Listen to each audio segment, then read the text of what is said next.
Okay, but how much do I have to pay my spouse to keep the house? What's up, guys? My name's Rebecca Green. I'm a certified divorce specialist, and all that means is I help people sell their home in divorce. Well, today I'm going to take you behind the scenes. I've got a little notepad here because yesterday I got a text from a client and he said, "Hey, Rebecca, my wife's made me a formal offer of $100,000. I get to keep the house. Is this a good deal or not?"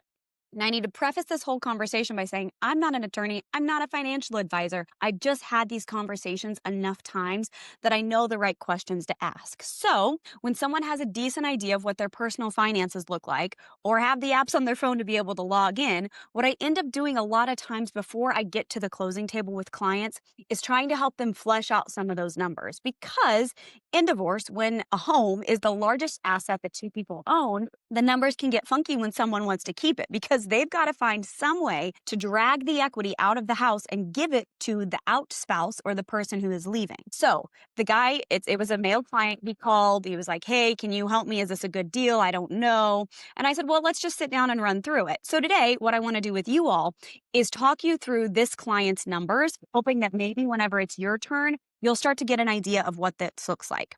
So the question was, is $100,000 a fair price for a house? And the problem was he didn't have $100,000 cash to give her. And he knew, and I knew, if that was the number that it was going to take, we were going to end up selling the house. Now, a quick caveat here, that's not the end of the world. I know that most of my clients want to try to keep their home whenever they're selling. And I love that. I was the same way. Most of the people in my world are the same way. Sometimes that's just not doable. So understanding everything that goes into those conversations is the most important thing to do because once we know what the reality is, we can turn around and face it. So I've got my teacher hat on today, and this is what we're going to talk about. So my client had an offer of $100,000 from his wife, gets to keep the house. Let me give you some of the numbers, and I think I'll throw over here on the side what these numbers actually look like. I'll just take a picture of my notebook so you know what I'm looking at. Their house was worth $475,000. They had a mortgage on it of $311, a HELOC on it of $25, which meant that equity-wise, they had $39,000 of equity in the house, or $139,000 of equity in the house. If you divide that by 2 and leave it there, that would mean each party has $69,000 of equity to pull out and take on to their next phase of life. Now, erroneously, a lot of people think, hey, if I've got $69,000 in equity, if I sell my house right now, that's how much we both get to keep. That is not true. Selling a home is expensive. And for a lot of clients, if they can if one client can keep the home, the person who's the out spouse or choosing to leave, a lot of times will have more money in their pocket if spouse A keeps the house than if both spouses agree to sell it. The reason is you've got expenses like real estate commissions, mortgage payoffs, different taxes, home repairs, negotiations with buyers. So just because my client's house appraised at 475 doesn't mean that we're going to find a buyer to pay them exactly that much. And even if we do, you've still got a lot of expenses in the selling process that have to be taken into account. So I digress. Regardless, these people have $139,000 of equity in the house. So the initial offer of $100,000 seems like we could be in the ballpark, but this is where we start doing what's called asset equalization. And that's where we take all of the assets and debts that a family has acquired and factor them in. Again, this can be done with a financial advisor, with an attorney. It's really just being able to look at the numbers in front of you. And that's all I'm doing with my clients is helping them think about a few things that they maybe haven't crossed their mind when they're getting in these big blow up fights about the value of the home. Because there are lots of things that have to be taken into account. Otherwise, it's like, I'm going to Venmo you for this and you Venmo me for that and I'll Venmo you for this. It's like if we could put all the numbers in front of us and have a logical conversation about it, it'll go further. So $1,000 a piece in the house is how much equity there was.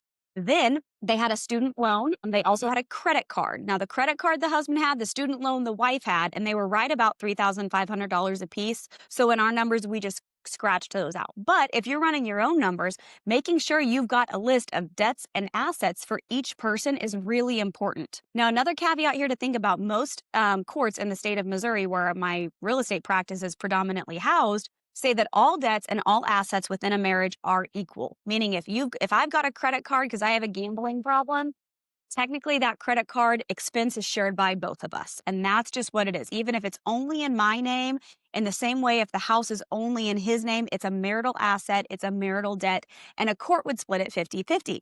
So this is where I always tell my clients, don't negotiate too soon. And I tell that to both sides, regardless of who is the client who's typically talking to me more. I say it's most important to get all of your numbers down on paper of how a court would split things.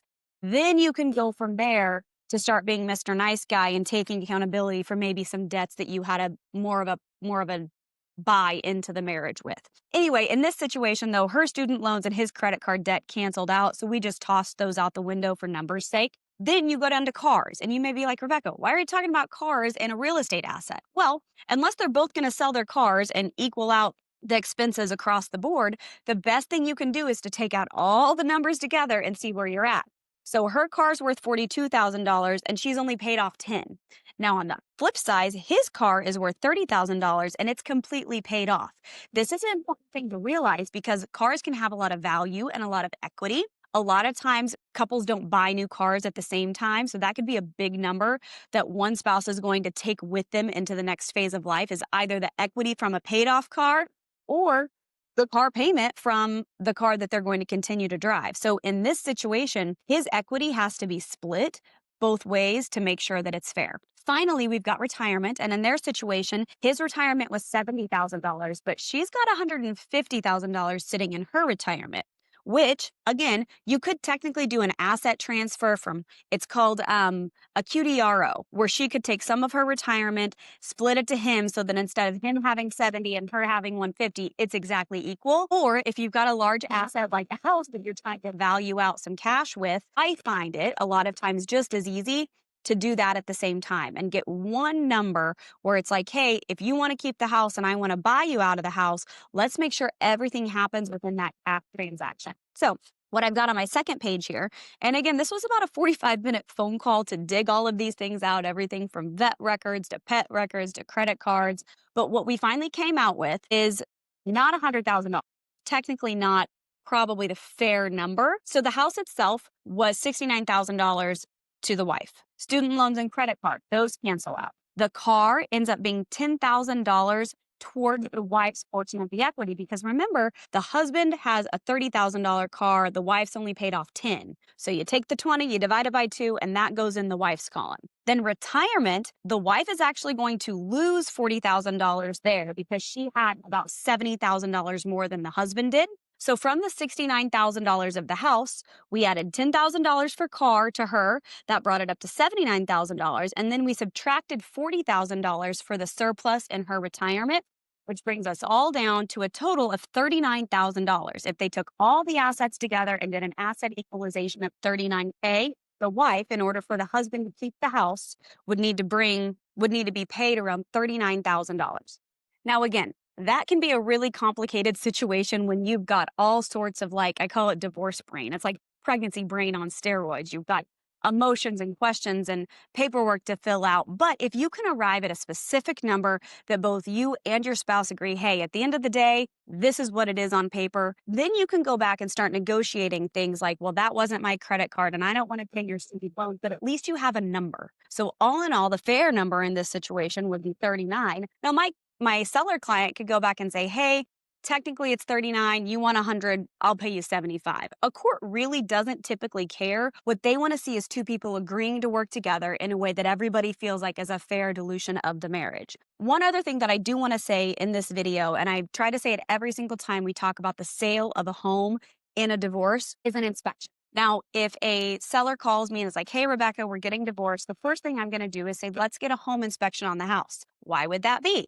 Well, it's important to know what pieces of the home are going to need to be fixed prior to a buyer purchasing it. In those situations, we're looking for things that may be at the very end of their lifetime. Maybe it's an old HVAC unit. Maybe it's a deck that needed to be fixed and has some wood rot. We're really looking for safety concerns. I always advise them to get an inspection because what they're about to do, like in this case, this guy was about to pay out his ex-wife $100,000 to keep the house.